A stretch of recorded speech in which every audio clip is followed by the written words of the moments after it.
Hello and welcome back to One Shepherd Ministries. I'm Kurt, and today we're diving into Nehemiah chapter 2. Nehemiah steps out in faith to rebuild the walls of Jerusalem, facing opposition, but finding strength in God's provision. It's a powerful reminder of how God empowers us for His work, even when obstacles arise. Be sure to subscribe and turn notifications on so you never miss an episode or our other videos. Let's go ahead and get started. And it came to pass in the month of Nisan, in the 20th year of King Artaxerxes, when wine was before him, that I took the wine and gave it to the king. Now I had never been sad in his presence before. Therefore the king said to me, "Why is your face sad, since you are not sick?" "This is nothing but sorrow of heart." So I became dreadfully afraid, and said to the king, "May the king live forever. Why should my face not be sad, when the city, the place of my father's tombs, lies waste, and its gates are burned with fire?" Then the king said to me, "What do you request?"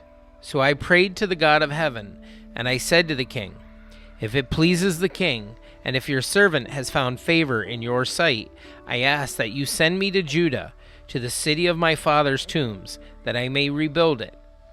Then the king said to me, the queen also sitting beside him, "How long will your journey be? And when will you return?" So it pleased the king to send me, and I set him a time.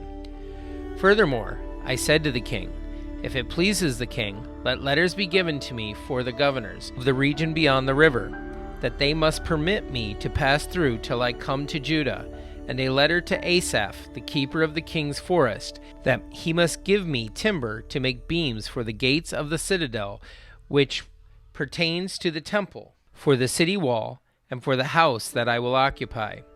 And the king granted them to me, according to the good hand of my God upon me.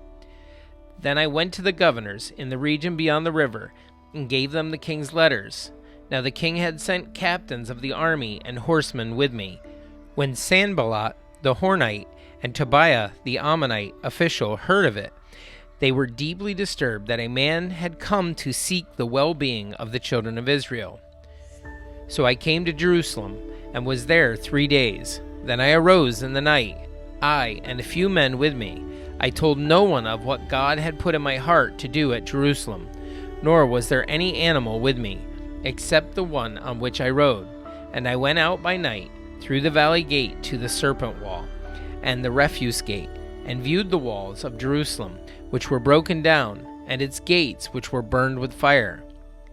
Then I went to the fountain gate, and to the king's pool, but there was no room for the animal under me to pass. So I went up in the night by the valley, and viewed the wall.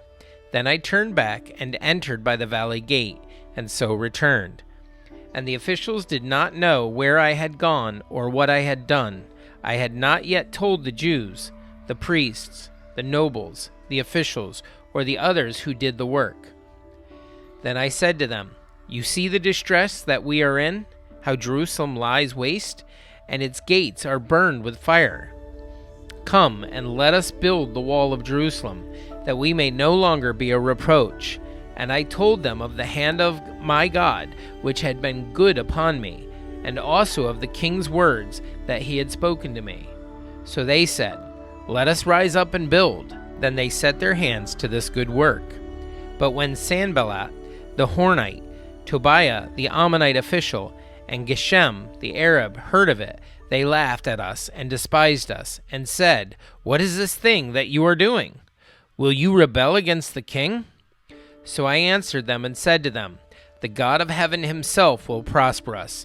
Therefore, we, his servants, will arise and build. But you have no heritage or right or memorial in Jerusalem."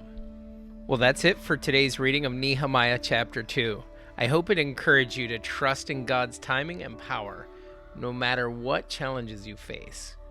If you enjoyed this episode, please take a moment to like and share it with others. And don't forget to visit our website at oneshepherd.org for even more resources to help you grow in your faith.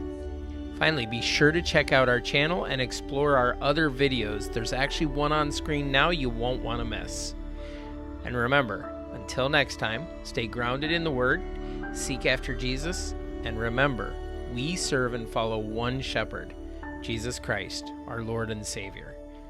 May you have a great day, and God bless.